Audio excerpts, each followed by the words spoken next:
Good afternoon, folks. There's only one word that I have to describe this show up, and that's wow. I've never seen people show up in these many numbers for any EVM in the past.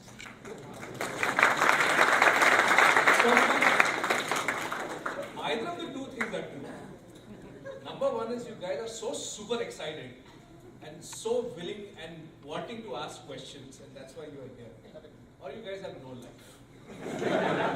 On a Friday evening, instead of doing something else, you all showed up over here. Okay. First and foremost, a very happy new year to all of you. I know we are almost at the end of the first month of the year, but this is our first get together, so happy new year. And on behalf of all of you, I would like to extend a very, very warm welcome to Sandeep. I've not actually officially welcomed you in any of the other forums, so this is my first time. Thank you.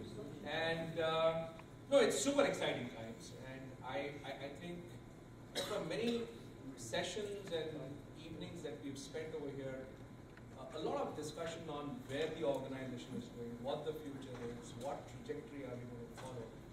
And in all of that, there has always been this question, particularly for a lot of us who live here in the Bay Area, in the Silicon Valley, which is really the happening place in the world, okay, where a lot of thought leadership emerges from.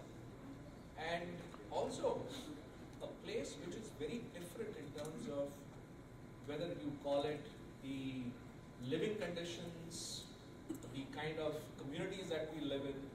So it's very unique in very different ways. And therefore, a lot of what you've been wanting to hear, a lot of what some of your questions have been, though we have been answering that, I think now the time has come for the organization to have found a leader who's going to be based over here and drive the global business being based here. Calls only for nothing else but just exciting times ahead of us. Okay, I'm not going to steal Sandeep's thunder. And with that, I'm going to hand it over to him. Once again, very warm welcome. And your thoughts. Thank you.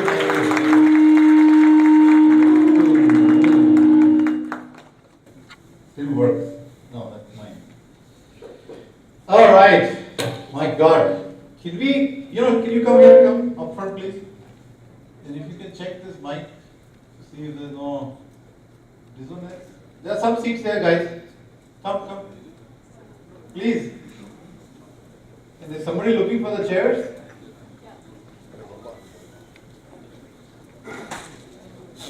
Yeah, go grab a seat. Come in.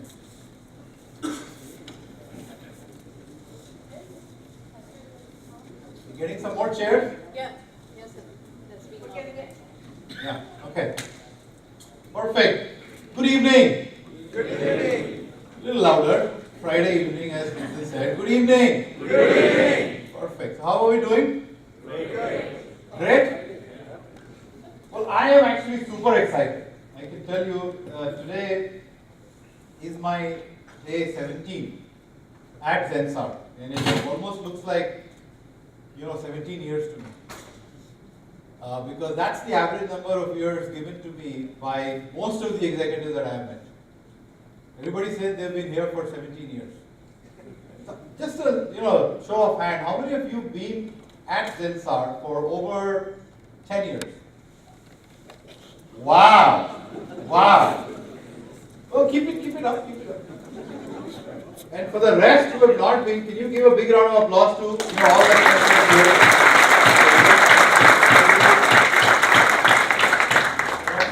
How many 5+ years?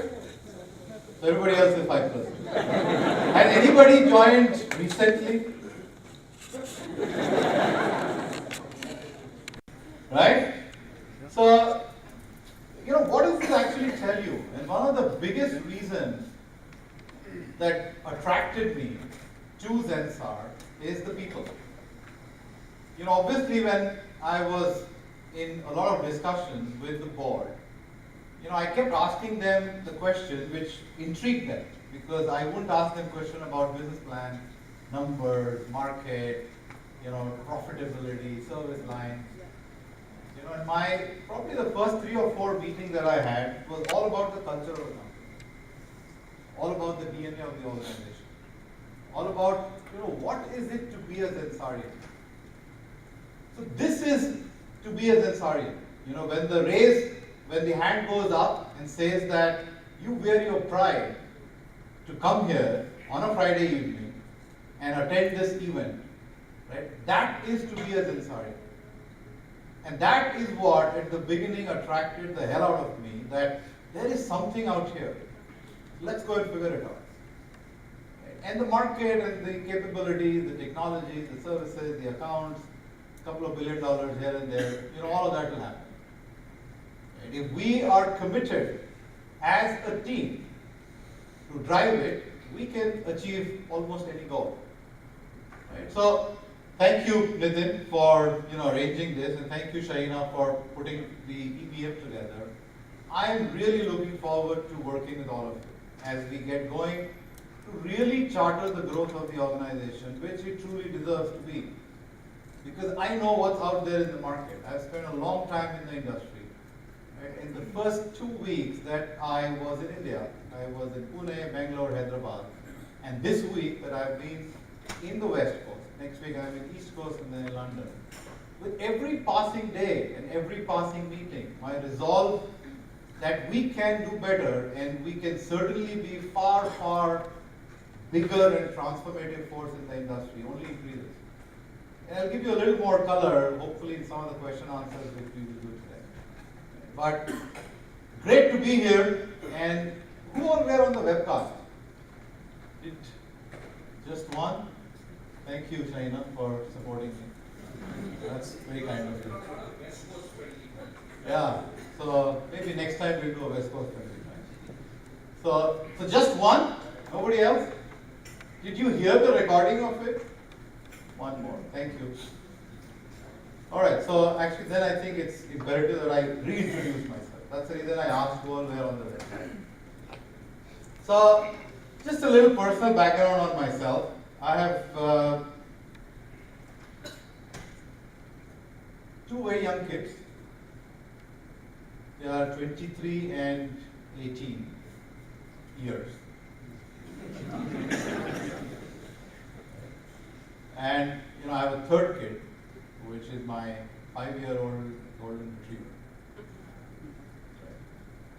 My wife Sushma, she used to teach in the Fremont School District, but no longer for the last probably 10 years. She just manages me and my dog now. My son is an undergrad in marketing and finance and works for Yelp in the city, San Francisco. And my daughter is a high school senior here at Notre Dame, actually downtown San Jose, and is going to go to Johns Hopkins in this fall to study bio and then continue to study medicine. I'm now in the Bay Area for 18 years. I came here in 1998, pretty similar time to when we moved in there. I used to be with a company called HCL Technologies for 28 years, over 2 different stints. 14 years, almost 14 years each, so it's just purely a coincidence. I'm a grad of IIT Bombay. I did civil engineering there in 1983 to 87. 87 is when I graduated. Right after that, I actually joined a company then known as Putney Computers, did a bunch of software coding, and realized that's not where I see myself. Not very good at coding. There was hardly any good UI design then. It was all mainframe days, and I actually studied, punching COBOL Kicks card. But did a lot of those programming for 6 months, and then I said that's it. And then I just happened to meet a friend who said there is a company which is just probably $10 million, still at that time, in 1987. So I joined, and my first 10 years I was actually in India, multiple roles. Largely hardware selling. So I joined in Bombay, I worked in Bombay, then I was in Delhi for a couple of months, 6 months or so. Then I was para-dropped into Patna, which is my hometown.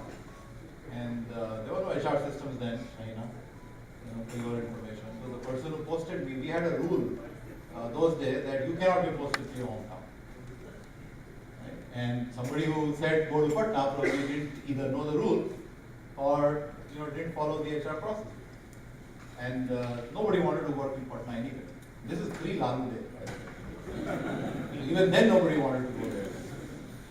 And I was asked that, would you be going to Patna? I said, yeah, why not? And I was pretty sick of eating hotel food by then in Delhi. I said, let's get some home food for some time. And then from 88 to 91, actually, I was in Patna. I got married in 91. Then I moved back to Delhi. I worked in Delhi in the corporate office. I was actually responsible for taking HP, which is right here. 91 is when the joint venture happened between HCL and HP. And I actually took a bunch of HP products. So I was a product manager from 91 to 94. So all of you who have used HP inkjet printers and deskjet printers and plotters, and they were all brought by me then, those years. Thank me. Because they were really good. Better than what Anjali was telling me, she was selling this line printer. They were certainly better than line printer. And then I moved to Calcutta, to run a little business, those days known as Frontline Solutions Limited in Calcutta. So I lived in Calcutta for 2 years, 95, 96. Came back to Delhi to run Delhi, which is north and east and west. So then I moved to Delhi and then I moved to Bombay again for 6 months before I finally landed in 98, April 98. Bay Area has always been very exciting. This probably hotel was there even then at that time. And my first big break, this hotel has a lot of deja vu moment for me. HCL was right around the corner, across the street from here is a company called KLA Tencor, which just got acquired by Lam. And we did a fantastic deal with them. The whole company at that time was $100 million, and we did a $100 million deal. You know what's coming next. I'm just setting it up. So, but that's 99, and played all kind of roles. I actually left it in 2000, right at the peak of .com, raised $2 million, up and raised it down in 6 months. Right, so blew all of it up in 6 months, and had no money. I was still on H1, and virtually no job, because there was no money. And I was looking around, and then coincidence happened, so HCL called me with a better offer. So I joined back HCL, and more important, actually my green card was still running HCL over there. So I joined, and within a month I got my green card. And then I continued till recently. For the last 10 years, fast forwarding, I have done multiple roles, larger businesses. Manufacturing is what I ran, global manufacturing business from 2004 to 2009. 2009 to 14 is when I ran global engineering business. And 2014 till I left last month is when I was running life sciences, healthcare, and public services. Fantastic run, but we are going to have an even better run. That I can guarantee. Because we are really at the inflection point or at the fulcrum to take this company to where it truly belongs. And that's why I am super excited to be here. And whatever I had thought before joining, before you join a publicly listed company, there are only so much information you can get, which is all on public domain. You really can't get any insider, and you shouldn't. But so you have a view and you have an image of the organization, and when you join and meet people, it's just fabulous. My image is increasing with every single day. And when we said, Nitin and China said we are going to do an EBM, I said perfect. There's no better place for me to get your views and your thoughts on what you think the company can do more. And officially, just so that you know, officially I actually take over as CEO and MD on 15th of February. So right now I'm in training. So you can ask me any question and I'll give you answer. But they're all in training answers. As Ganesh says, he reminds me. Take over only on 15th February. But jokes aside, I'm actually here to share my story with you, listen to you, and really chalk out a charter which we're going to walk together, and we're going to sprint together, and we're going to run together. And we will fall sometimes, but we'll get up and run again, because that's what we are born to do. So thank you for coming. Let's open the floor for questions. And with the answers to those questions, I will share some anecdotes, thoughts, views, experience. And I'm also very keen to hear from you on what you think. You have built this company. I'm the youngest employee, by the way, as by a raise of hand, we just realized. So you've built the company. I'm here to work with you shoulder to shoulder and take this company to a completely different level of growth trajectory. Okay? So we have a mic here somewhere. So can somebody help me with the mic?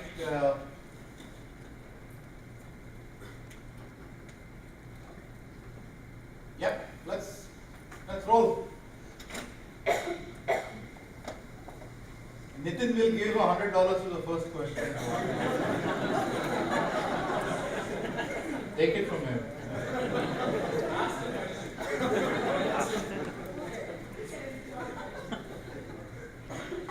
This one comes from the group that raised its hands first, which is the ones who are here for 10 years or more. Most of us, I think, are here 15 years or more. I think we've developed a Zensar inside out viewpoint, first of all. Very interested to know for someone who comes from outside in. What attracted you to Zensar? What made you think that this is a company I want to lead? Thank you. Thank you for asking that question. And some of it I alluded, Anjali, but let me go to some level of granularity. I'm actually a big fan of granularity of growth because it truly is the right way to grow any organization. It has to play on its strength. Actually, the first time I heard about Zensar is in your account. How many of you are from Cisco here? Zensarians? Wow. Did you just walk across? Unbelievable. So, as it's a coincidence that, in my prior life, Cisco was a large account. And many a times in the discussions, it would come up about operational excellence and delivery excellence. And earlier, my prior company was not too well known for those. We were very well known to do a bunch of other things. And the comparison would come into, hey, look, this is a smaller company, and they do great stuff, and they do it far better than what you guys are doing. And this I'm talking 6 years ago, 6 years, almost 2005 time, almost probably 10 years ago now, 2005-06 time frame, when I was running manufacturing business. And times go by, and you keep a tab on what's happening in the industry. And then over the last couple of years, private equity interest in the Indian IT industry itself picked up, right? And that finally culminated in Apex taking a stake in our company. And I have been working with the private equity world for a long time, probably over 5 years. And the way private equity works is they really track a company very, very closely from outside. Because they think that the companies which can do more than what they are currently doing is in their sweet spot. They really don't go after the companies which, in their view, are already peaked in performance and valuation. So, I've worked with not just APAC, actually with a bunch of them, and started looking at some of the companies from very close quarters. A couple of things stood out. Number one, as I said, people really love the way our teams have worked with them in delivery and project execution. Right? World class, best in class, never a doubt. You give a work, and I actually saw a quote from your current customer CIO, is that when everything fails, we go to Zensar. That actually sums it up on what is the view of the CIO of our largest customer, which is Cisco. And we heard that time and time again, even in this private equity discussion which was going on, some of the customers which we meet. Right? And I actually saw that in the discussions with the board. So when after the 3-4 round of honeymoon meetings got over with them, and when we got a little serious about it, so from culture, which was my question to them on what's the fabric, what's the DNA of the organization, what is it to be a Zensarian, why people work for such a number of years into the company, what keeps them going, what keeps them together, how is this family? And after they answered it for 3 meetings, they probably got sick of me. So they said, no, this question cannot be asked now. I'll ask some other question. Right? And then I started saying, okay, so tell me, why people buy from you. right? Why they have Zensar as their partner. And then very quickly it moved from culture to operational excellence, program excellence, program governance, project governance. And that, so these, if you combine the two, right? If you combine culture and you combine capability to execute, in my view, I think we've got the foundation right. Right? And then I ask myself the question that, okay, if we've got the foundation right, there must be something significantly more we can do in the organization. Because then you don't have to worry about that, hey, if I win a $100 million deal, or I scale an account to $100 million, how will it work? We already have an example of a $100 million account for a company of our size. A $100 million account is a massive account. So we've demonstrated to the world that we have the capability to run and grow a $100 million account. And mind you, we were discussing this the other day in our 27th, 2 days ago, in the sales meeting.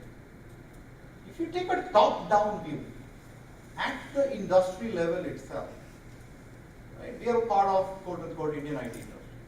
Technically, it's global IT industry, but largely perceived from an investor point of view as the way they peg it, the way they define multiples of earnings for us is largely pegged around the Indian IT industry.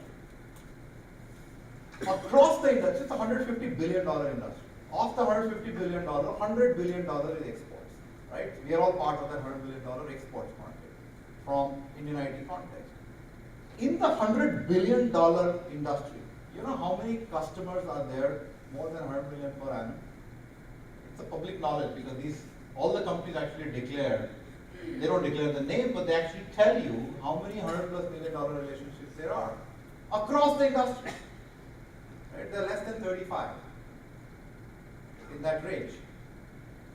Right? So we are clearly in the top tier from the way we've grown relationship, from the way we have grown governance, the way we manage change, the way we look for opportunities, the way we manage relationships, technology, platform, and scale. So if we can do for one customer, right, the world is open for us to take that learning into multiple other customers, and that we will. Right? So a lot of that, then the question you ask is, where is the valuation of the company? I think we deserve more. I think we need to get much higher than where we are. And we will accelerate because the building blocks are there. You've got the culture right, you've got the capability to execute right? So all we have to work on are a couple of other areas. Proposition. We really need to align our proposition to where the market is today, not where it was yesterday. Right? And we really need to align our ability to dream big. We must dream big. Right? We must raise our game. We have a right to aspire the organization to a completely different level. Right? And all of that coming together will, culminate into raising the valuation, raising the business, and quite frankly, make it a, far more, market viewed company than what it is today. Right? So those are, some of the dimensions which we look at from the outside in perspective. I hope it gives some clarity. Thank you. $100. Remember that. We're going to put an eBay auction. Next one goes for $50. All from Nitin's personal pocket. He's hosting this. Yes, please. You have the mic here? Coming.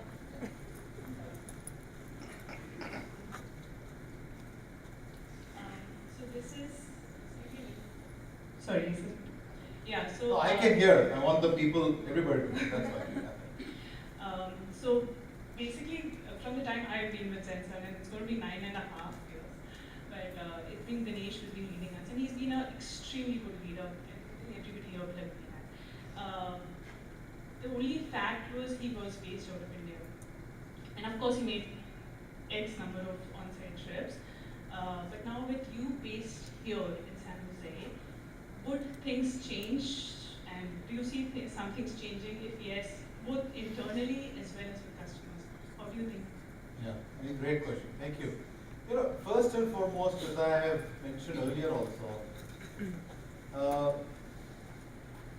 we really have a lot to thank Ganesh and the entire management team for bringing the organization to where it is today. And all the examples of capabilities and competencies and culture which I gave is thanks to Ganesh, Nitin, Chakri, and the team, right, who have put this organization together. My being based here and the way it will pan out. So somebody asked me this question in India also, and I said, look, whatever great work we are doing, and whatever is the work which is being loved by the customers and the market, we're going to continue doing that and invest more. Right? Just because there is a new CEO doesn't mean everything tomorrow will change. It doesn't work like that. I don't work like that. Right? Now, at the same time, we have to pick and choose the battle we want to fight. What are we here for? I always ask that question. Why are we here? What do we do? Right? So we are here for a purpose. And our purpose singularly is to add significant value to our customers. That's why we exist.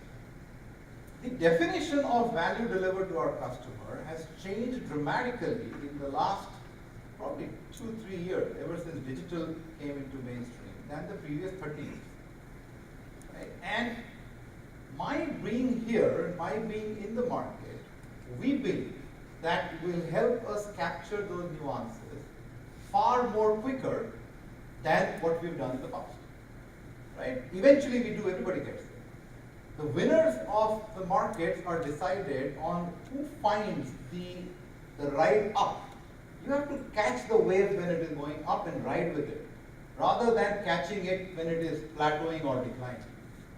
Right? So if you are closer to the customer, and not me, all of you are closer to the customer.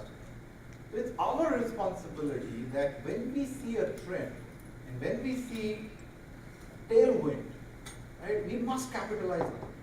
Because that's how leaders are defined. Either you take bets, big bets. Right? Now, there are enough examples.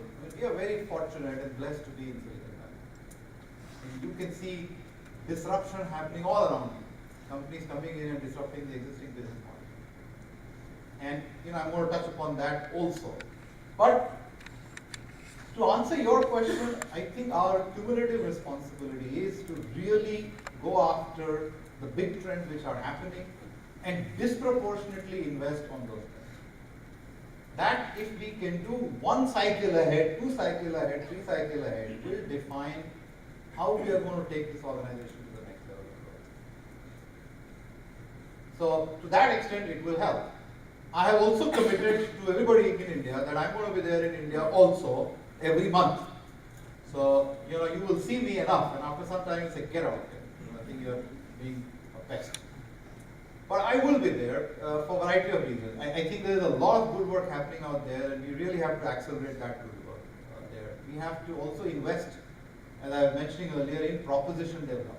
A lot of it will be led from here, but quite frankly will be developed in India, just because it makes a lot of sense. Also, India has changed. In the same 2-3 years, the biggest change in India is the startup culture.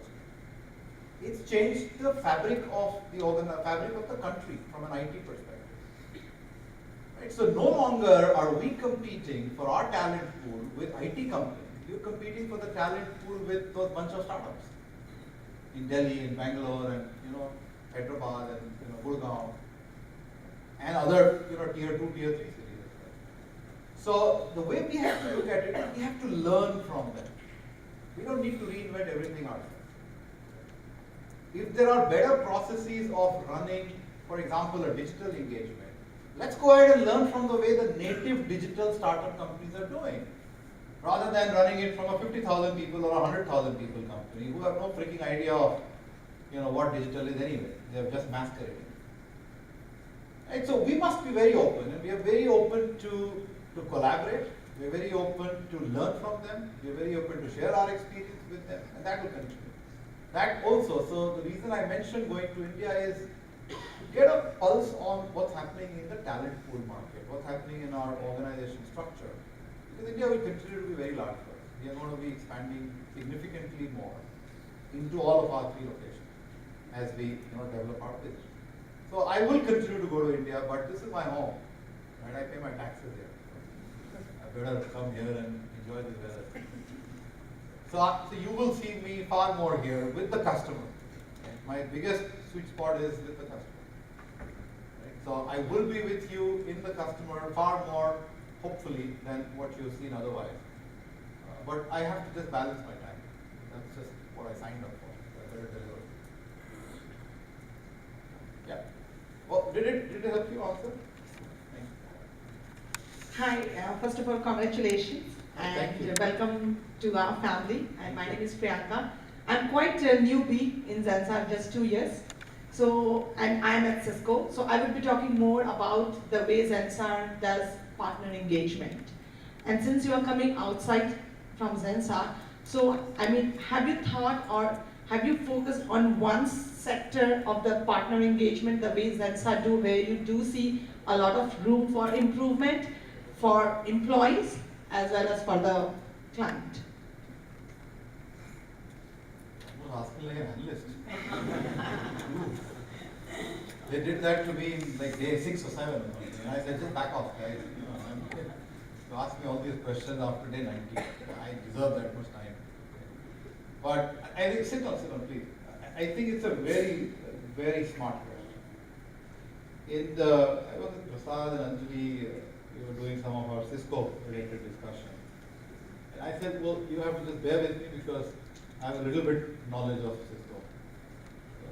You know, and I do think, and they very magnanimously came back the other day with a very interesting growth target. And now they've gone back to rework, and I'm sure they're going to reach out to all of you to see what can you do to contribute us in our little kitty growth. So here is my take on Cisco, what we can do for them. Cisco, Chuck can define his strategy, and he's done it very well. If you take a look at them as an organization, obviously cash printing machine, very large, well-run, organization. But they have stated their objective to be the world's largest IT company, right? Or leading IT, or I think world's largest IT company. And we have a significant opportunity to help them achieve that objective. And I'll tell you why.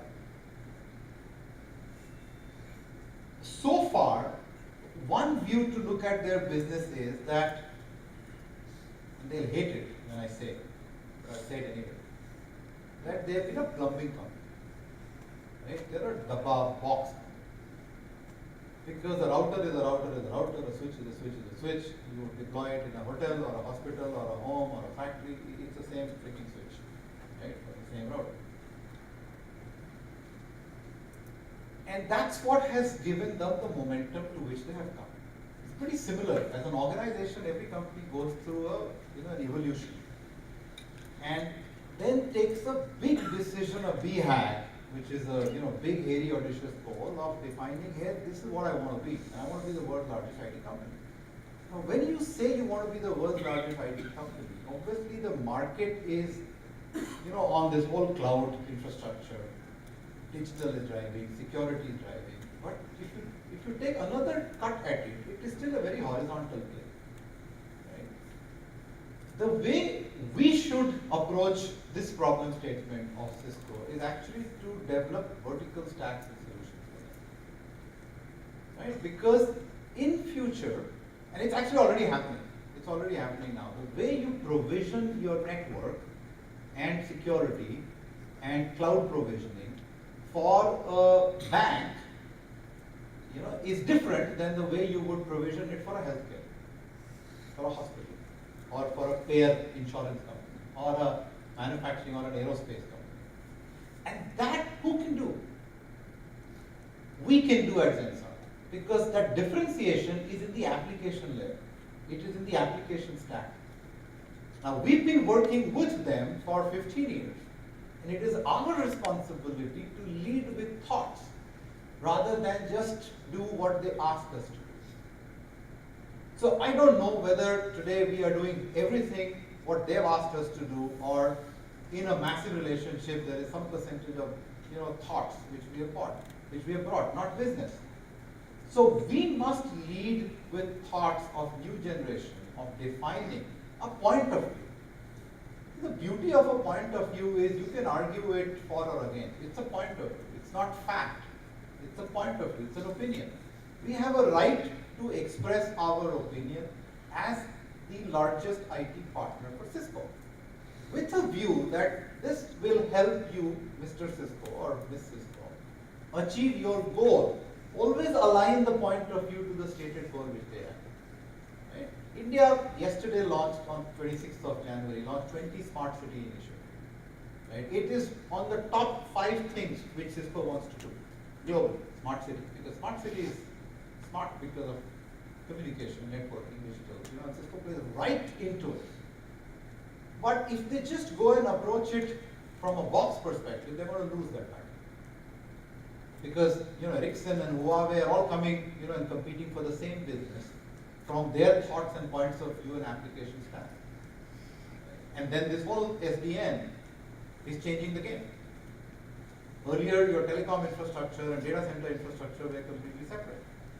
Now, with SDN coming in, you have, through the software layer, the ability to provision across the board. So you really don't need to invest so much into gears. You might as well invest that much into the intelligent software layer.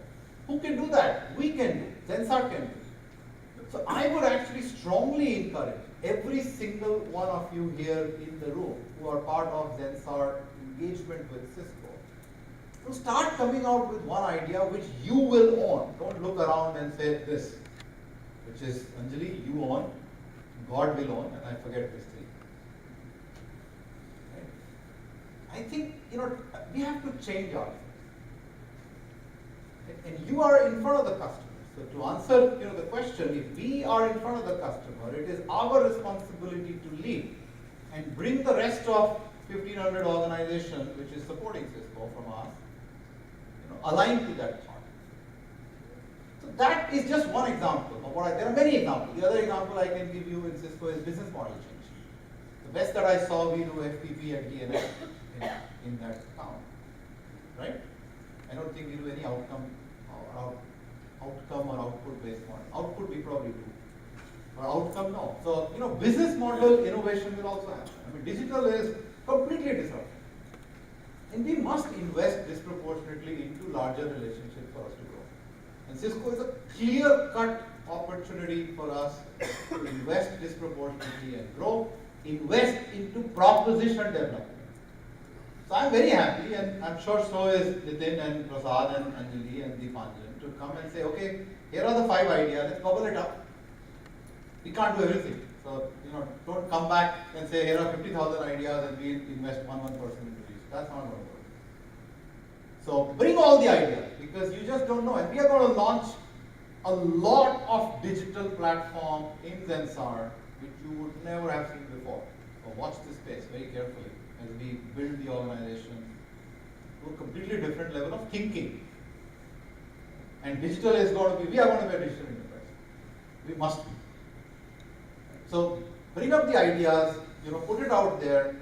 People will look at it, we will poll it, and if you are convinced, and so are we, that this is a disproportionate idea from a return to investment, we will go ahead and fund it, and we'll create some kind of an ecosystem, right, for Cisco. Now, I should also tell you that we are a services company. We will take the idea to others also, right, because it is Zensar IP, not Cisco IP. And then we should be an IP-driven, innovation-driven company, not just a services-driven company. Because the phase of Indian IT itself as being pure play service is going to decline. So if we continue to be a pure services, we're never going to be a product company. So don't think that we will evolve into a product, no. But we must have our IP. There's a process IP, platform IP. There are enough IP which we can create, which is going to be our biggest competitive differentiator in probably 3, 4, 5 years time. We will start thinking toward that. Did it help? Sorry, I couldn't hear. Did it help? Yeah. Okay, great. So that was like $100, $50, $25. I'm taking a tab. Remember. After that, we'll do reverse counting. Then we'll go back to 100 and go up to 500. Yes. Yeah. Welcome aboard, Sandeep. Thank you. So the question that I have is, we'll be more intrigued to kind of know few of your immediate challenges that you're going to take? Only a few? Yes, a few stood out for. Oh, few of my immediate challenges. Again, these are all investor questions. So I don't see, actually, let me answer it in a different way. I think few of the immediate opportunities, because that pretty much go hand in hand with challenge also. I think the first is not immediate, but I keep thinking about this, and I'll connect it back to the first statement I made about Zensar. Is we are going to grow. It's given, underwritten, signed, sealed, delivered. The question I ask myself all the time is, we are 8,500 people, right? When we are 15,000 people, 9,000 people, how do we make sure that we keep the culture and the fabric of the organization? To everybody I meet, I ask the same question. Give me an idea. How do we keep this culture going? I mean, it's such an amazing family, such an amazing community. And we're going to grow. That means we're going to hire people fresh and from outside. And I absolutely want to ensure that we keep the culture intact in multiple dimensions. Number one is we also going to acquire. Right? We are already looking in the market to acquire companies in the stated area, which are Horizon 2, Horizon 3 areas. Horizon 2, 3 are digital, cloud, security, IoT, analytics, those areas. And they will come with a different culture. Right? So, should we just leave them aside? Should we integrate them? There are pros and cons in both. So, what's the best way? Right? So, we've done acquisition, we've done PA, we did Akibia before that. There are learnings from both of them. But we are going to acquire at a faster pace. Right? So, that's the second dimension. The third dimension is that we have a responsibility to dream big. Really. Nothing pisses me more than small thinking. Right? I get really mad. Some of you who met me probably by now have figured this out. Because I don't think we are born to do this. We are born to fly. And we must fly. We are not born to crawl and run and live and walk. And the reason I say that is if you go back to the genesis of the organization, right? When we were born, and when other IT companies were born, around the same time, we probably born much earlier. We just celebrated 50 years of listing in Bombay Stock Exchange. I don't think any company was listed 50 years ago in the stock exchange. Right? But everybody else has printed ahead. Right? So we got to raise our dream quotient. We really have to start dreaming big. Right? Forget whether we have 1,000 people to execute or 50,000 people. I don't care, and I don't want you to bother. Eventually, it will happen. We will get there. Not eventually, sooner it will happen. Right? So that's the third dimension. That we have an opportunity to dream big. Aspire for something which we have never done before. Right? We're a $450 million company. Let's go damn and crack it a $450 million deal. Why not? What will it take? So we have to start thinking differently, because we are not a $450 million company. We are part of a $3 billion company, a group. We are not a part of $3 billion. We are part of a $40 billion APAC. So it depends on how you start to think in your mind. Right? It's not just that one account of 100 million, or one company of 450, or one group of 3 billion, or a conglomerate of 40 billion. It's about how you in your mind have convinced yourself that we must go out and snatch businesses from others and create new ones. Right? So that's the third dimension. And I think, and there are many of them, but I'll end with one more. It's about this whole business model and innovation on business model. Because see, what will happen is everybody is chasing this digital curve. Every single organization. If they're not, they're dead anyway. Thinking wise, they're dead, and eventually they'll die. And it's a massive opportunity. The question we have for ourselves is that our traditional business model of either engagement or software delivery, or this whole global India, US, and Europe working. I don't know if it will work in that form. Right? So, because they are Scrum and they are Agile, there's a zilch of waterfall, nothing. They change their design, today, tomorrow, because the market changes. So we really have an opportunity to reinvent ourselves as a company. It's a challenge also. If you don't reinvent, we have a problem of, not being there, relevant. So those are, there are a bunch of other, talent acquisition, process, excellence, all of that is there. But I think if I have to they were not in any particular order, but these are the four which to me bubbled up as when I start to think about how do we take the next step. These four hopefully will give you some context, right? Thank you. Yeah, please. Hi, this is Arpit, and my question is, how are we seeing, the area called startups, like the organization Cisco, Apple?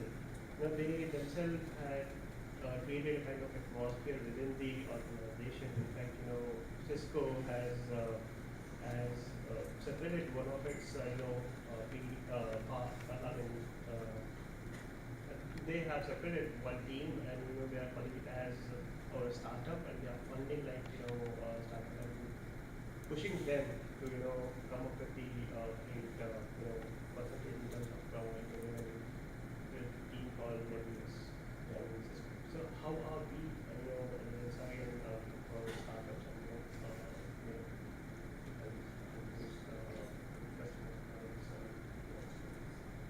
Good. I actually forgot. Asfar asked me to take a picture.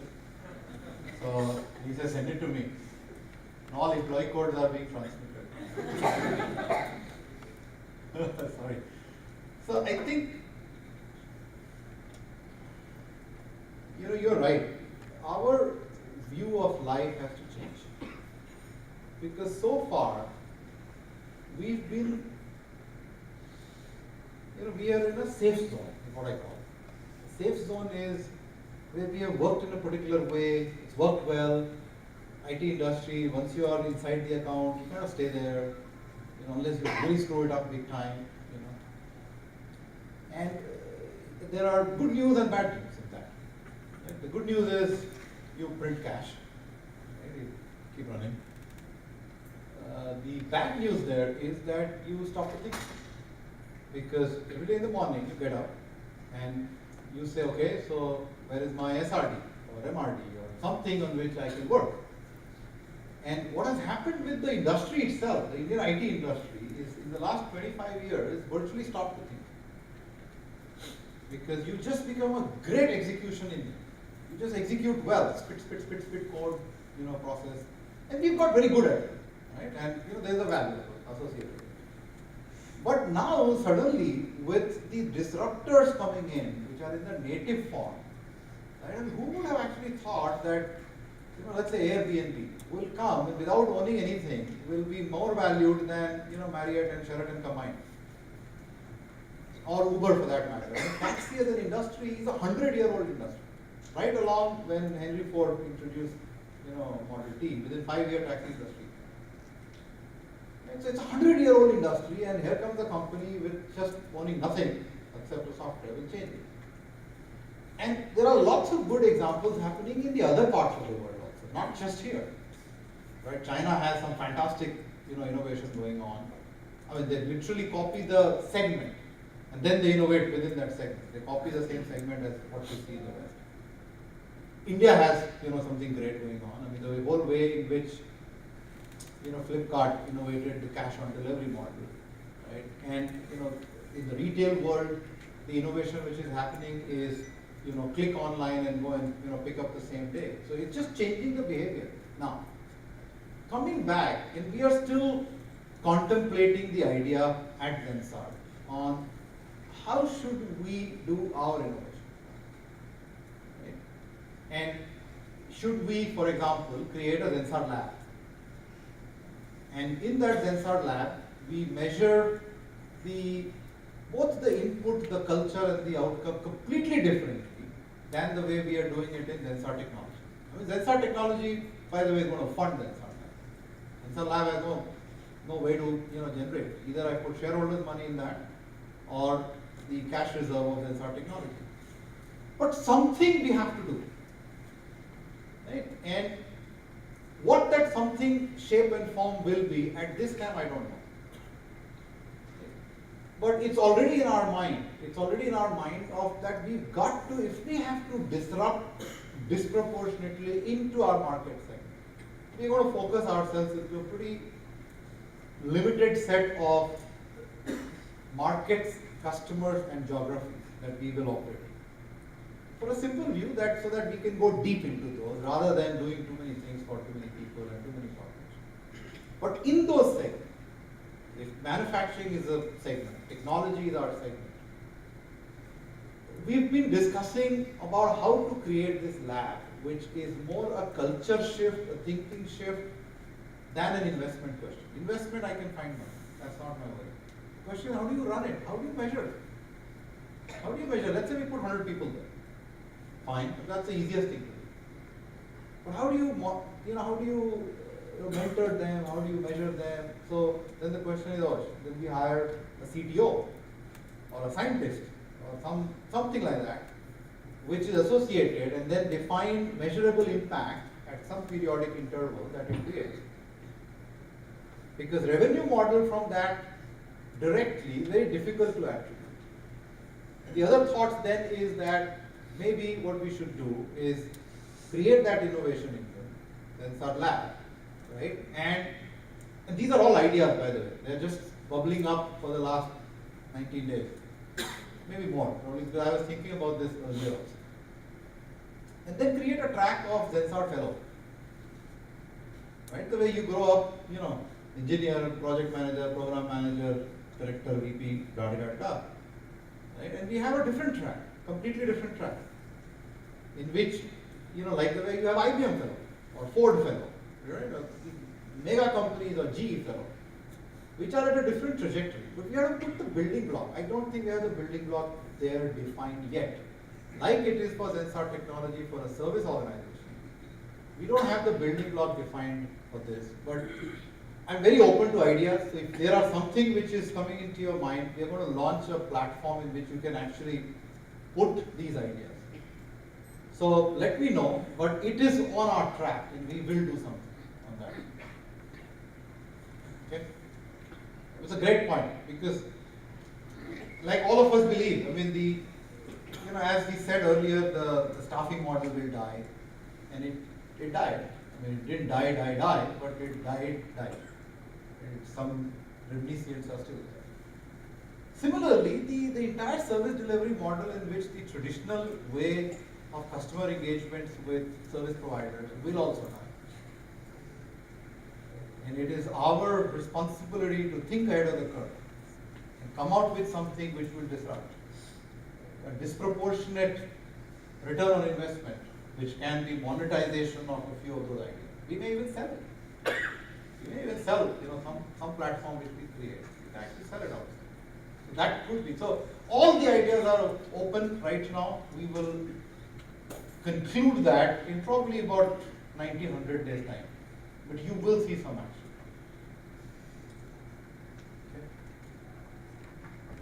Okay. We probably need more chairs, Shaina.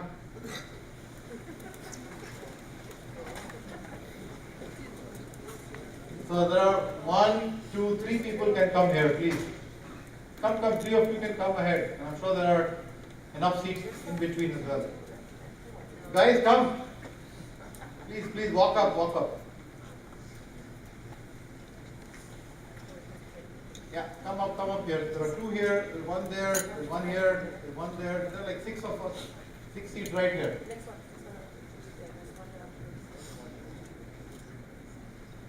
I wish I could, say that when you go to the movie hall, the guy comes and says, right? I can't do any more of it. There are 2 more here.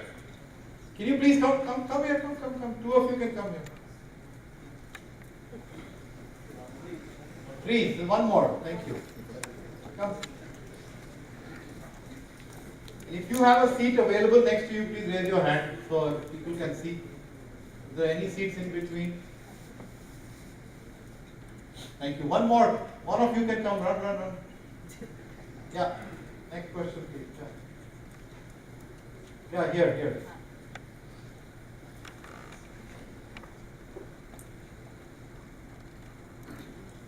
Good evening and welcome aboard. Thank you. I have actually two questions here. One being, we have been talking about becoming a billion-dollar company, and I think we are still some way away from that. How long do you think that it would take us to get there and grow bigger? How do our order books look now? In the US, in South Africa, in Europe, do we have strong order books? And can we get to the billion-dollar dream sooner? Second question is, going forward, what would be our social responsibility? So, two different questions. This is a mind question, this is a heart question. Okay, so who said $1 billion? By the way? I did say. I'm very clear of what I've said in the last. Because that's too low. We have been talking about it in our vision community for a couple of years now. Yeah. I saw big posters. When I walked into Ganesh's office, there was a big poster outside, $1 billion vision community. I said, it's already done. I don't know why you need me. But no, let me actually tell you differently.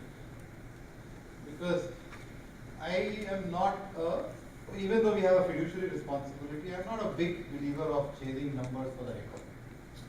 Because $1 billion will happen. I don't lose my sleep on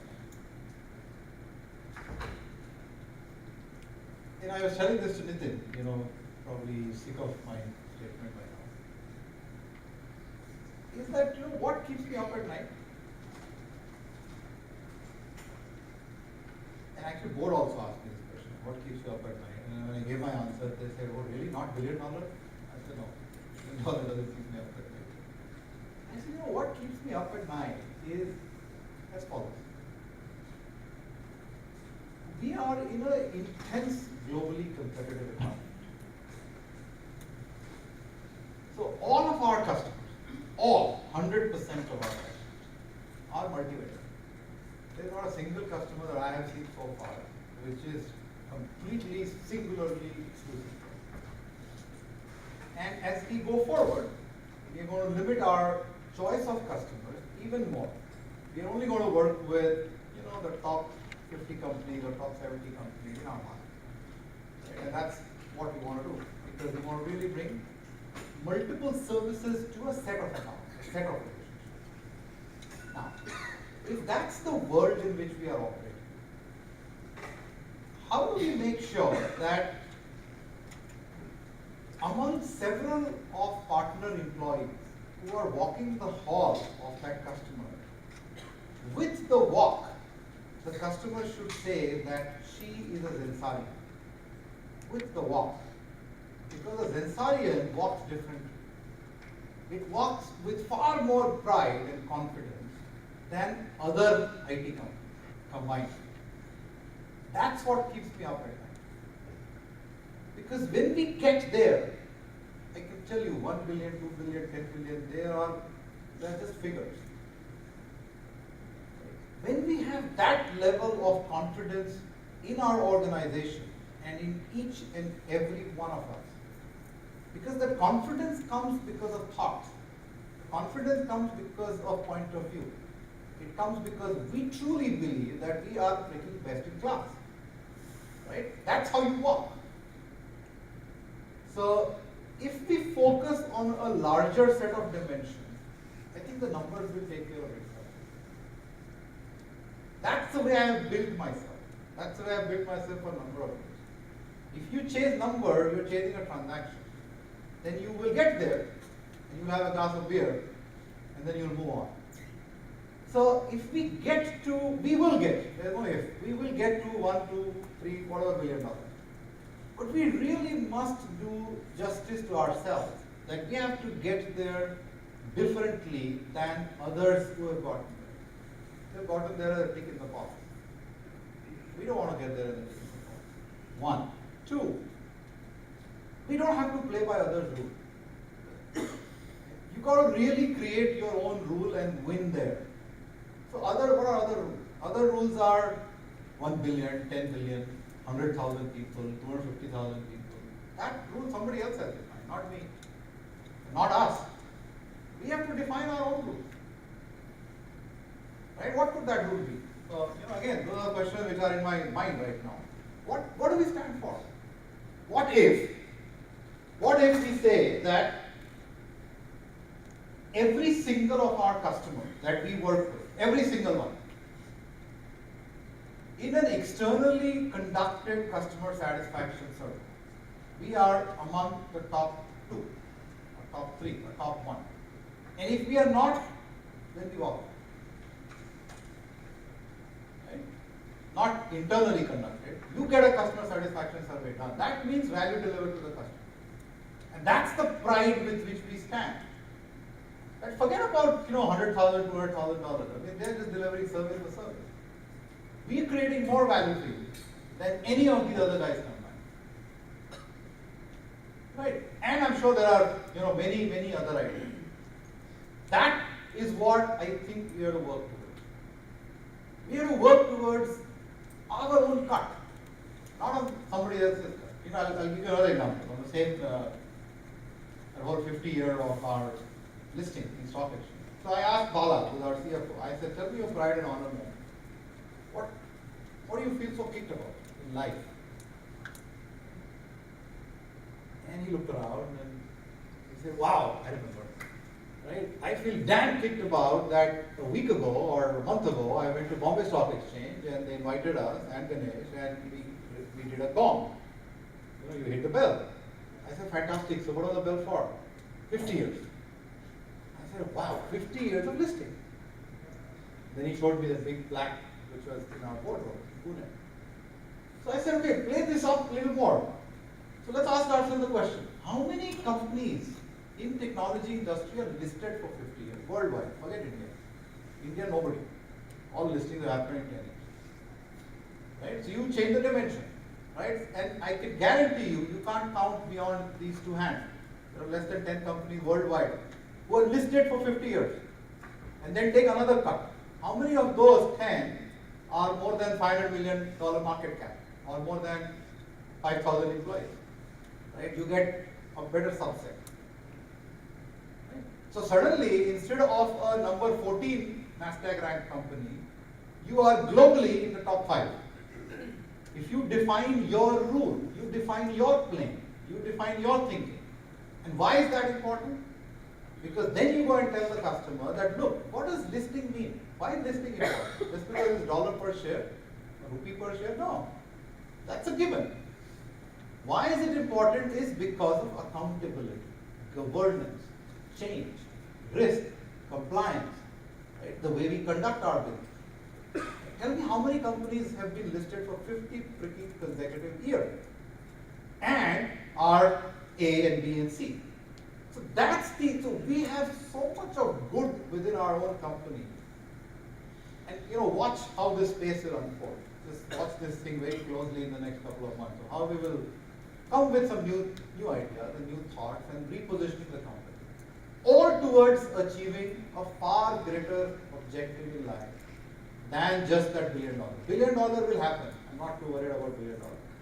How we get there, when we reach $1 billion, when we look back and say, we achieved it with a different twist, rather than just signing deal and delivering deal. That's everybody does. The second question on order book, that I can ask Nitin to answer that question. I haven't looked at it yet, but actually Ganesh said that in the investor call. He said we have $500 million, $579 million, I remember. $579 million of pipeline in our SFTC. I haven't looked at it yet, but that's the number he said, and I think we are there. We are there, don't worry. Because all of that has happened before my sales review. So those numbers are very moderate.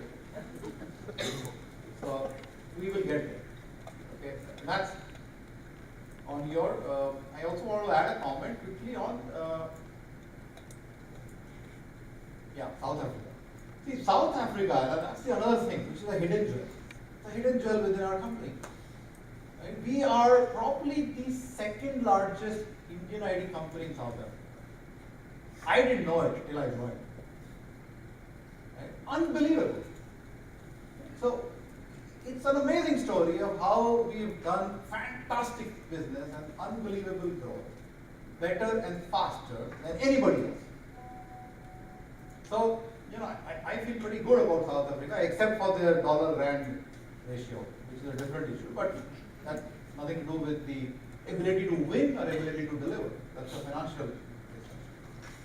And we will continue to invest in our growth market, which is South Africa, Europe, largely UK, and US. And then we will expand bit by bit. But for now, we're just staying with these three. Did it help you? Yeah, it did. I'm waiting for the second part of the answer. Which is? Social responsibility.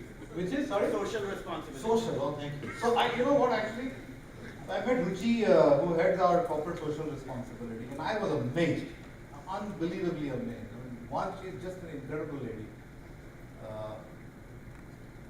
And the work that we've done as a company is far, far more than what I actually thought we would do. We really track the triple bottom line, as Ganesh very affectionately calls it. The industry calls it, but I think Ganesh spends a lot of time focusing on the triple bottom line, which is the growth, the profitability, and the social responsibility. And there are multiple tracks in which we have invested, largely around Pune and Hyderabad, because those are our two big locations.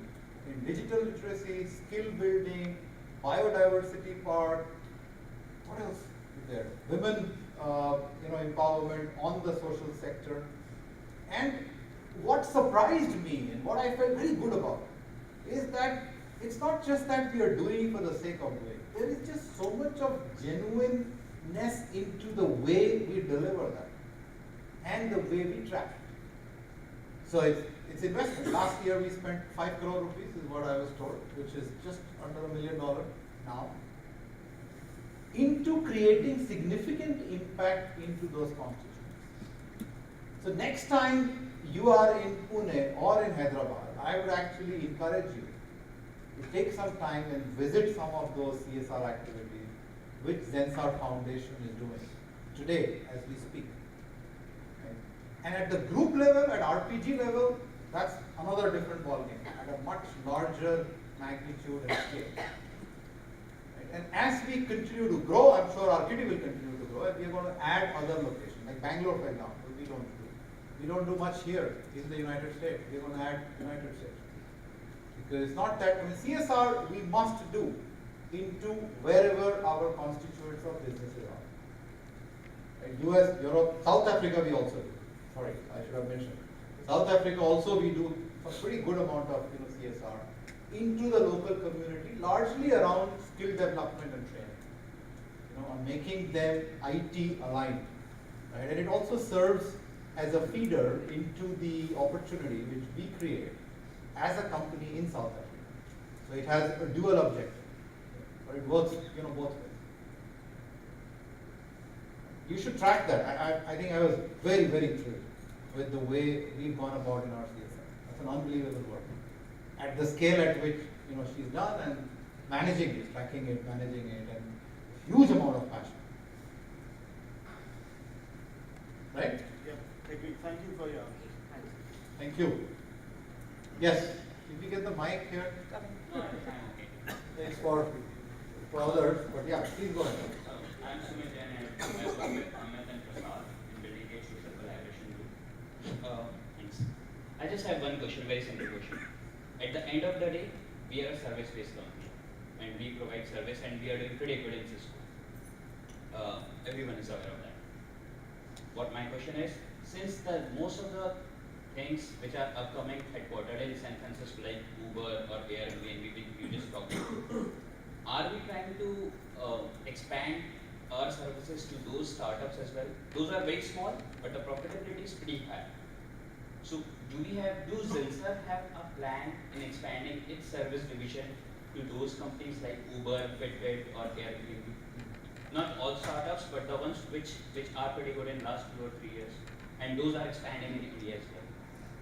So Thank you, Amit, for asking the question. Actually, thank you. I'm Sumit. I work with Amit. Sumit. So, thank you, Sumit. So, now that Sumit has said that we are doing so well in Cisco, whatever growth target you have taken, we should rediscuss that. Headcount, we are doing pretty good, and we have been doing pretty good from long time. Thank you for reiterating.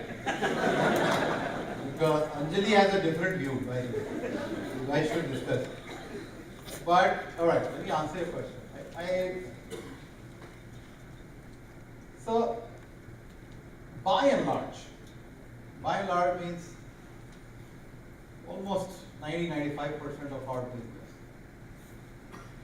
today comes, and in my view will continue to come from larger companies for a good 3-year block that I can see. And I'll connect the dot on this to the innovation question which was asked, is that if we have to work today, let's just say, because I've met these guys in my prior life, the Ubers and the Airbnbs and Fitbits and cool companies. And the question I ask myself is, what do we have to offer to them? And our whole global delivery model, it doesn't work for them. They want it all right here in San Francisco, or they get afraid if it is even in Arizona. Number one. Number two, the stack of technologies, that which is being worked there, and the methodology, it doesn't fit a global delivery model because of the phase in which they are.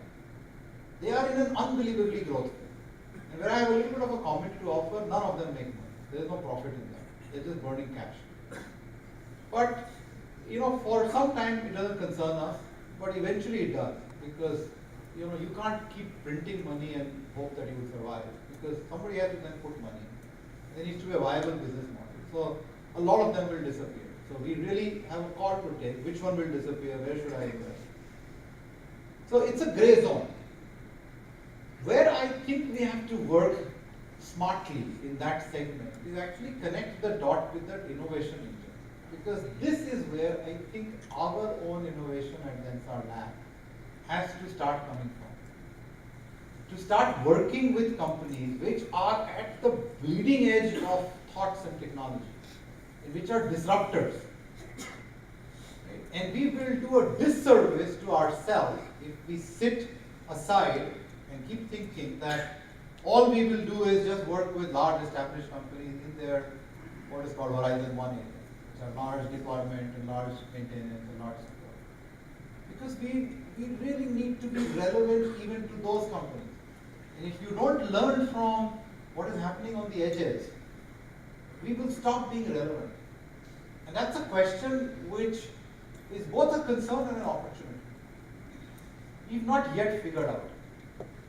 At Zensar, not that I have seen in 20 days, 19 days, we've not yet figured out the model of how to balance it. Right? Now, is there an opportunity? Yes. Is there a way to work with them in that whole innovation discussion? Yes. Will it be a big business for me now? No. Next 2 years? No. So I'm not seeing big business coming from them, but we have to find a way to intellectually engage with them. Actually, Harsh tweeted a picture, Mr. Chairman, our chairman, meeting with Travis. If you saw his tweet a couple of days ago. And I was there in Bombay, and me and him, he met. We were discussing about Uber. What can we do and what the ideas are and all of that. So they are exploring India. All of these companies are exploring India.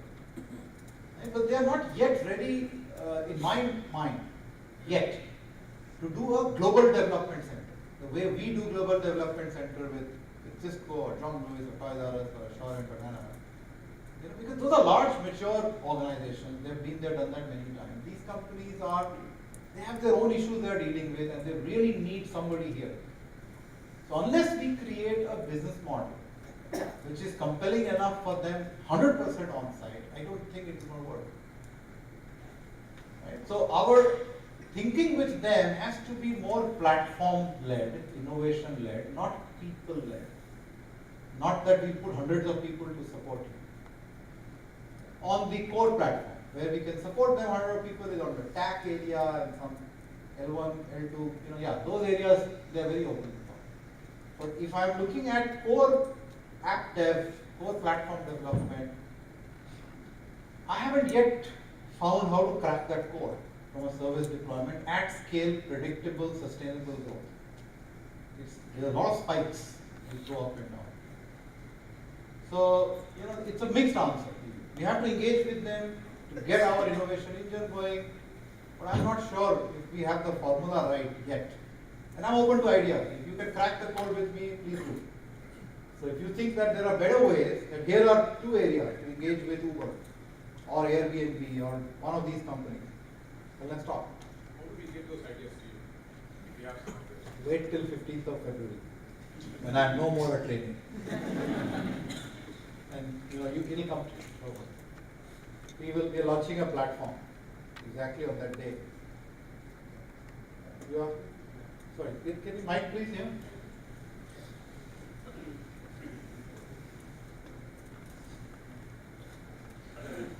Yogendra Singh, Hi. and I've been with Zensar for 10.5 years. Boy. We clapped for all 10 plus years, so you deserve a clap. Yeah. And also with Cisco account for all these years. See, now, so as you were talking about startups and you were saying of being embodied in their core kind of country. I think that is true for that's not true only for startups, even for established companies like Cisco. Especially when they are technology companies, we have to be involved in the core business of the core development as we are. I think as now, with the way industry is changing, the way of the app development, the application development is changing, it's even for those clients also, the need is for more on-site. And that I think that my engagement is at 50-50 on-site after the job within all this company.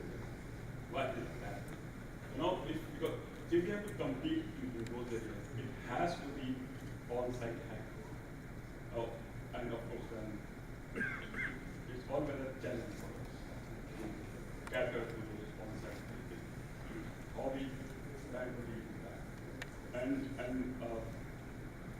second question would be that as you're talking about growth and we heavily rely on Cisco for growth.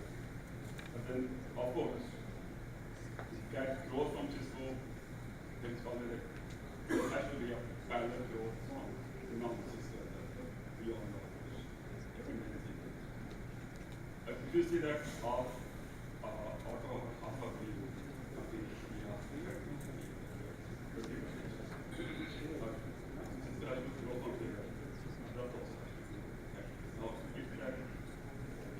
one Cisco is having another 100 clients about the whole. Are we, how we are planning that growth? Are we looking at high number of growth in small birds or small number of high another or half of it? Very, very smart question. Thank you. Thank you for asking. So the first part of the question,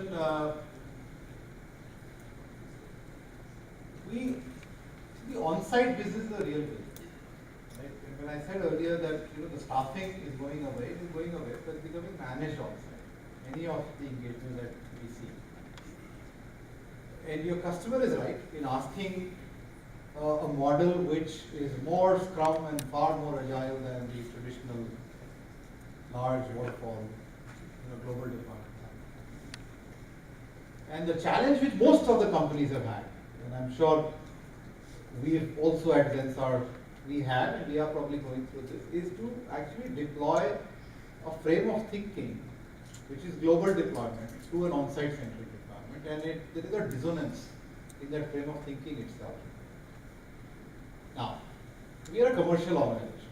We have to make money, right, for us to keep investing in the business. And return to shareholders and to market. So that means the responsibility is on us as a team to figure out a model in which, in an on-site centric environment, we will be commercially successful, and at the same time, deploy all of our organizational quality processes and management processes into an on-site deployment, which is not designed for on-site. It is designed for offshore-centric model.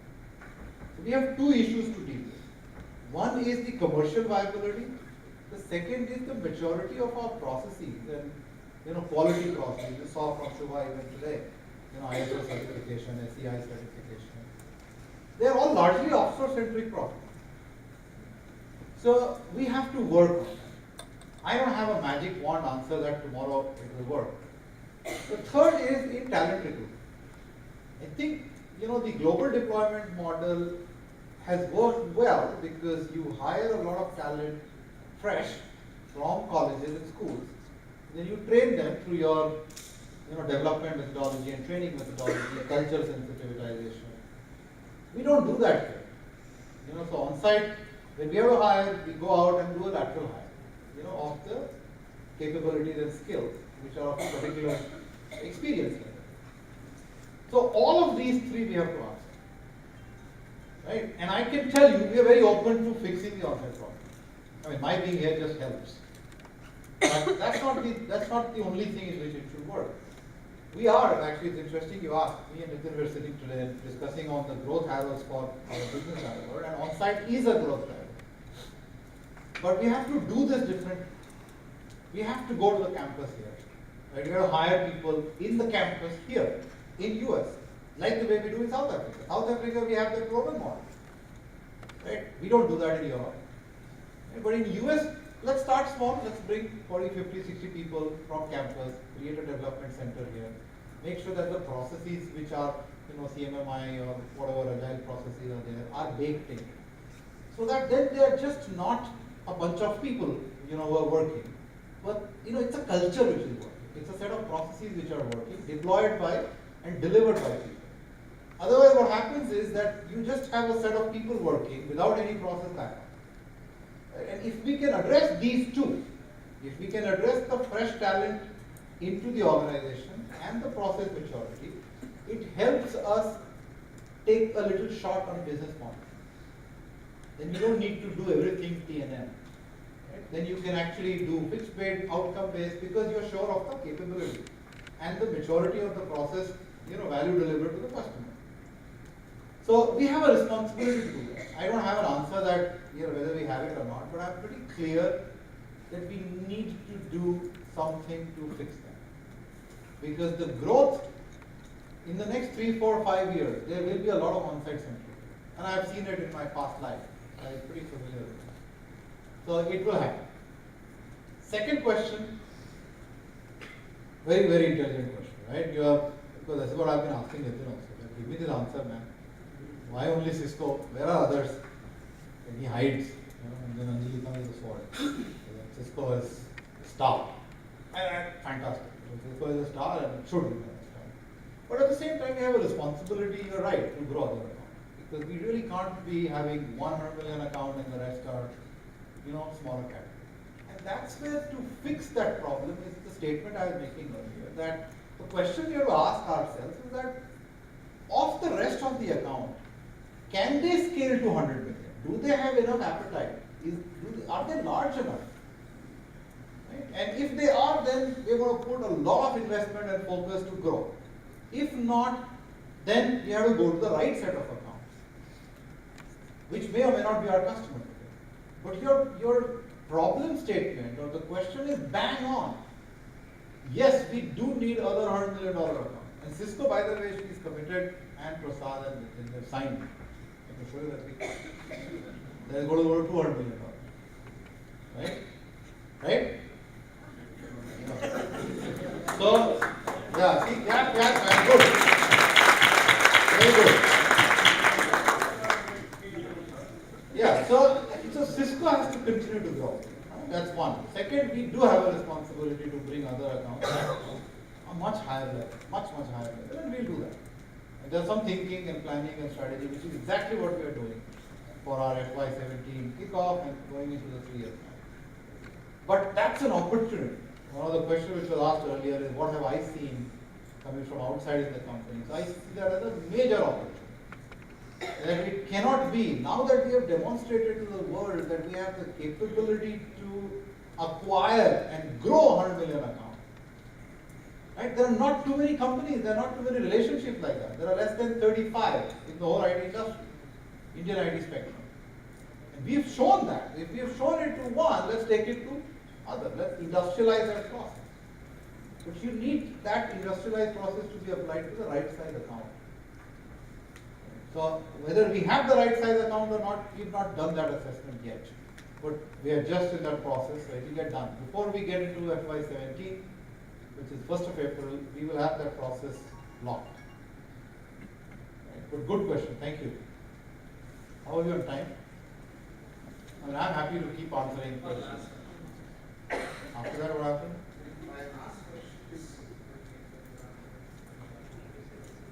Okay, so one last question and then we break for coffee. Is that okay? Anybody has a pressing need to ask questions, can ask one more. Right? I already have the mic. Yeah, so that's the last, but I'm just saying that there could be one super last.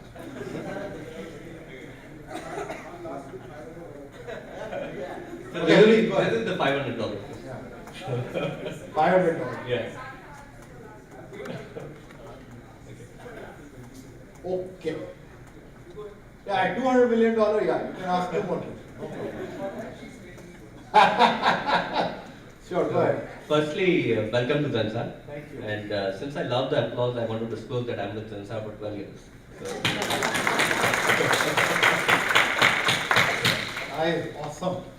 Awesome, man. So, Sandeep, my question is, I'm managing the business operations and services engagement for Cisco account, right? And in my experience, in last 2-3 years, I think we've got really good at beating and, Indian IT companies, right? We have snatched business from Wipro, Infosys, Tech-M, all these traditional competition. But what I see increasingly is that the competition is, not really, Indian IT companies, right? The competition is coming from Accenture or Capgemini and these large, corporations, or it is coming from very nimble, small, specialized, organizations which I face over here. So, which means that, how do we, we need to kind of, to win business from these kind of competition, we need a different model than how we compete with Indian IT companies, right? So in terms of speed, if we have to kind of be really there, right, compete with local small specialized organization, or augment on the capability like consulting and some of the real business skills. So any thoughts on how do we kind of stay in that competition or beat this competition as well, and not just Indian IT companies? Fantastic, great question. Thank you for asking. So there is this, I don't know who coined this term. Who coined this term? Two-speed IT. Right. So I think this whole concept of two-speed IT, right, or two-speed, forget IT, two-speed organization. Let's just say two-speed organization design.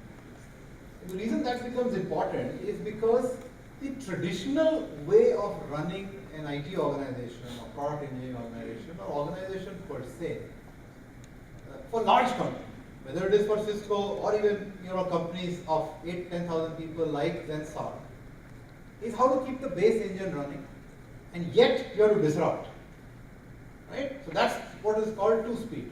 You have to keep this running and have a different speed, different thought, different momentum, different point of view for the new things happening around us.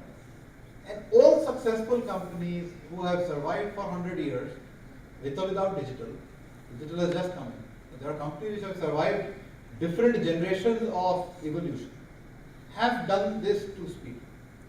Right? It's now being officially called two-speed, but all companies have done this if you go through the evolution of the largely successful organization. Now, within Zensar, a lot of the points which we discussed earlier about Zensar Labs, innovation, technology partnership with these companies are a part of that thinking to bring the second speed. Because what we've got very good at, and we should be careful that being very good shouldn't become our biggest bottleneck.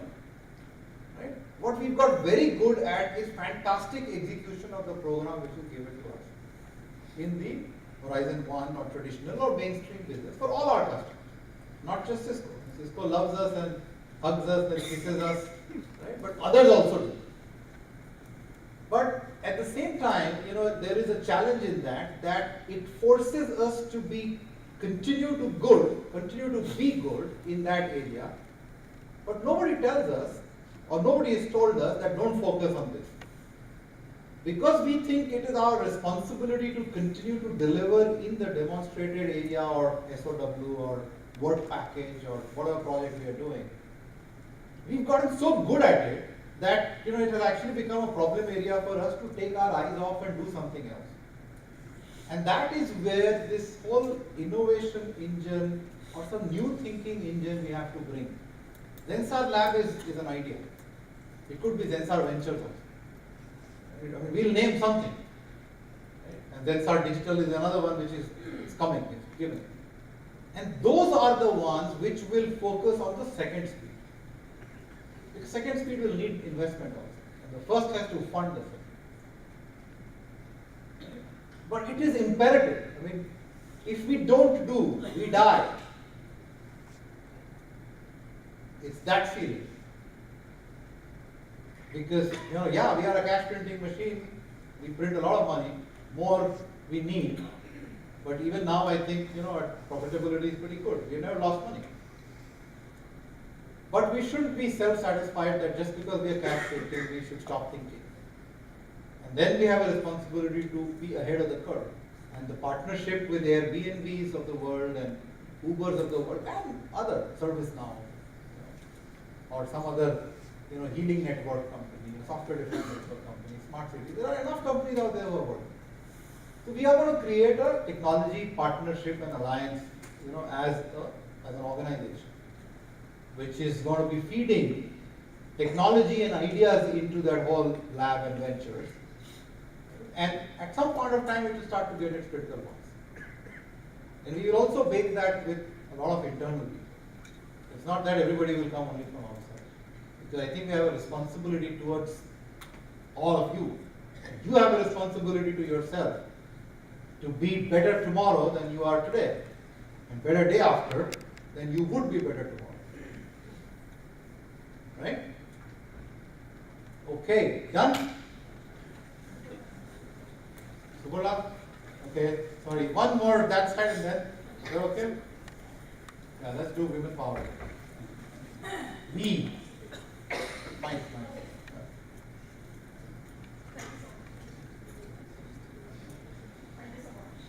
Thank you. Hello. Yeah. Thank you so much. I'm Sujitra. Fairly recent, so just been a year or so. You're on a We'll month still clap for you. So just had to squeeze this one in. Two questions actually. So one, yeah, right.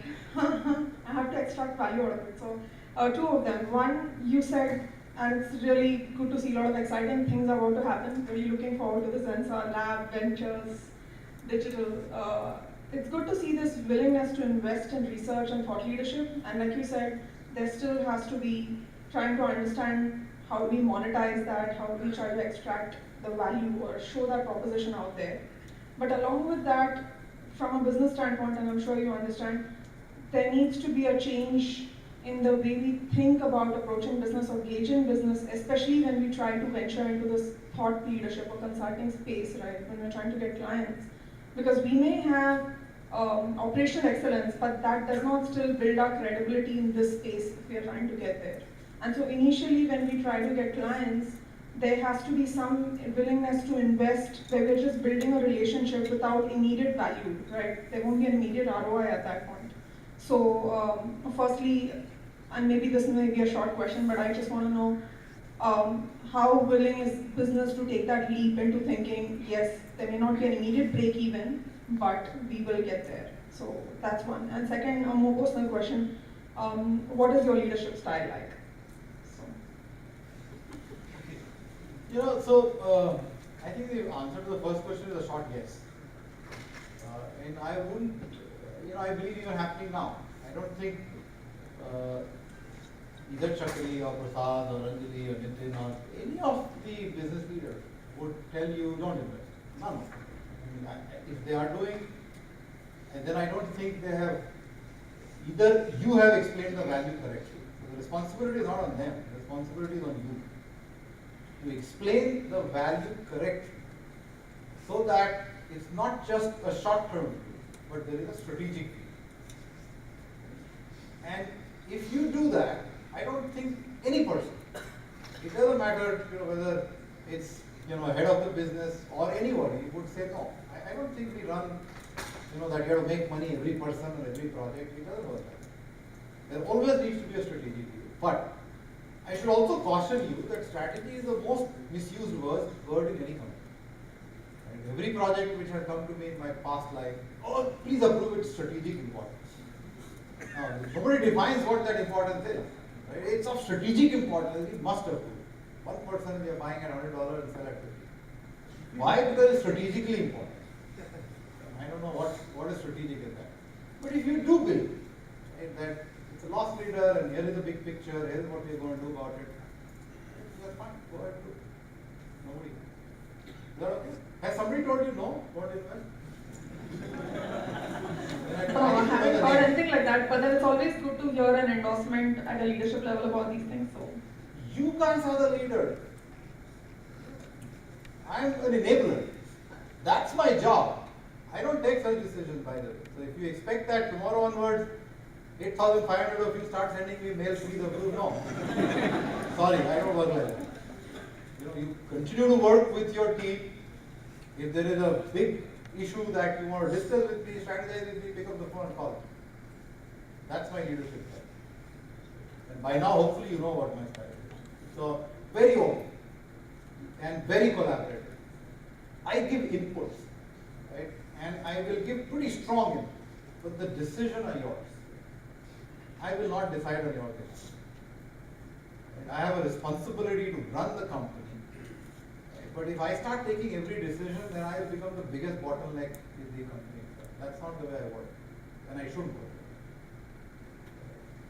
I'm very accessible, and I'm almost 24/7, except when I'm sleeping. Earlier I used to say when I'm sleeping and in the flight. These days in the flight also I'm wirelessly connected when it works. But it's very open, very collaborative, very accessible, and I will push you like hell. Because I want you to get better than I am. And I will challenge your thinking. And I will work with you to raise your game. Okay. Yes, ma'am. $200 million question, huh? This is in front of everybody. $200 million. $200 is at stake for me, so. Dollar, no, million. It's actually not a question, it's a request. I don't know how many of you know, Sandeep is actually a very well-published poet and author. I didn't know this was coming. It had to come. And 200 million at stake, right? And I know you did this in India, so I don't want to deprive my teams here of that pleasure. We'd like you to decide for your own. Yeah, thank you. That's the other side of me. Yeah, I do write. Thank you. I do write. Been writing for a long time, but I did publish a book. Let me just do a raise show of hand. So I actually originally write in Hindi, which is my mother tongue, and I have also self-translated them in English. How many of you understand Hindi?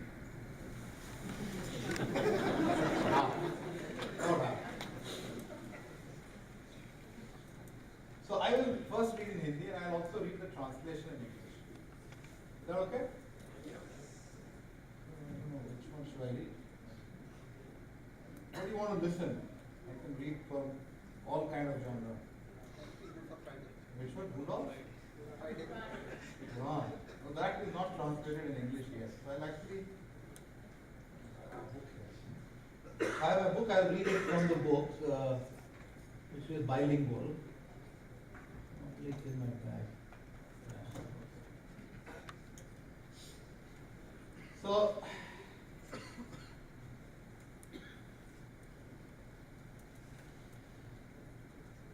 okay, so I'll actually do a very similar one. The one I read in India, but that's in the book. The one I read in India is not in the book, it's in my new book which is coming. But I'll read one in Hindi, and this is a more, I write on multiple topics. I write on change, pain, dreams, aspiration, love, romance, affection, all kind of, whatever comes to my mind. This is about change and aspiration, this one. Different than what I read in India. It's called Kal Ka Suraj. And I will read Hindi and I'll read the English one also. बड़ी उम्मीद है सबको, बड़ी उम्मीद है सबको, बड़ी मेहनत से सींचा है, जमाना साथ आगे है, दुआ जो उठ रही देखो। बड़ी उम्मीद है सबको, बड़ी मेहनत से सींचा है, जमाना साथ आगे है, दुआ जो उठ रही देखो। बदलते बादलों का रंग, बदलते बादलों का रंग, हवा के रुख में तेजी है, पुकारें गूंज बन गई, लहू गर्म हो रहा। जोशे जुनून का आलम है, जोशे जुनून का आलम है, शंखनाद है चारों ओर, बुलंद इरादे हैं सबके, बदल डाले अब कल को। कल जब सूरज निकलेगा, कल जब सूरज निकलेगा, किरणें जब उसकी बिखरेंगी, वो नई रोशनी, नई सुबह, दिशाएं नई, अरमान नए।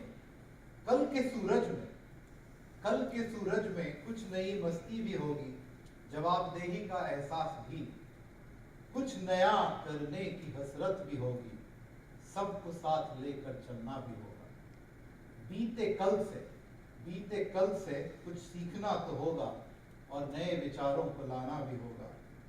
एक नया कल बनाना जरूरी है, नए सूरज का आना जरूरी है, नए सूरज का आना जरूरी है। I read the English one for those of you, and it's not exactly a literal translation, but you will get the flow in the English translation. It's called A New Dawn. Everyone has high hopes, everyone has worked hard for it. Everyone has high hopes, everyone has worked hard for it. The whole world is coming together. Look at the prayers that are rising. The clouds are changing color and the winds are blowing hard. Calls have reached a crescendo and the mercury is rising fast. Adrenaline rush is there. Trumpets blowing everywhere. All are determined to change tomorrow. As the sun rises tomorrow, it will bring new light, a new day, new directions, new aspirations. Tomorrow's sun will have new excitement and will also have a sense of responsibility. The desire to do something new will be there, so will the need to keep everyone together. We must learn from the past. And also bring new thoughts for future. It's important to make a new tomorrow. It's must to have a new dawn. Must to have a new dawn.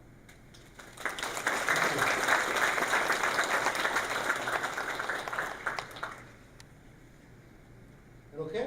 Done? Thank you. God bless. Enjoy and have a good time.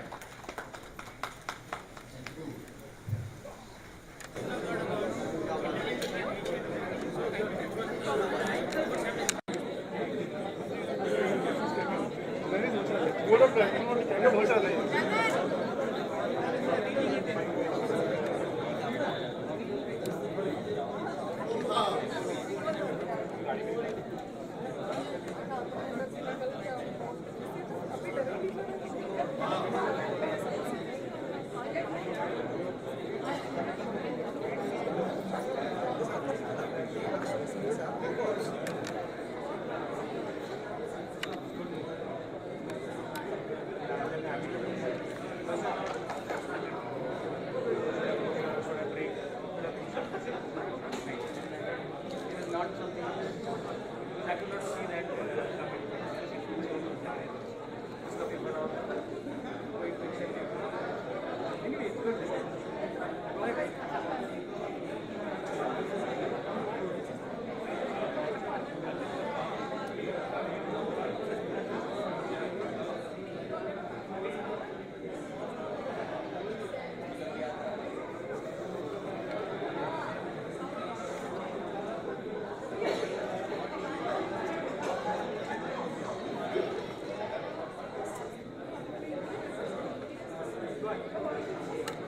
I'm still recording.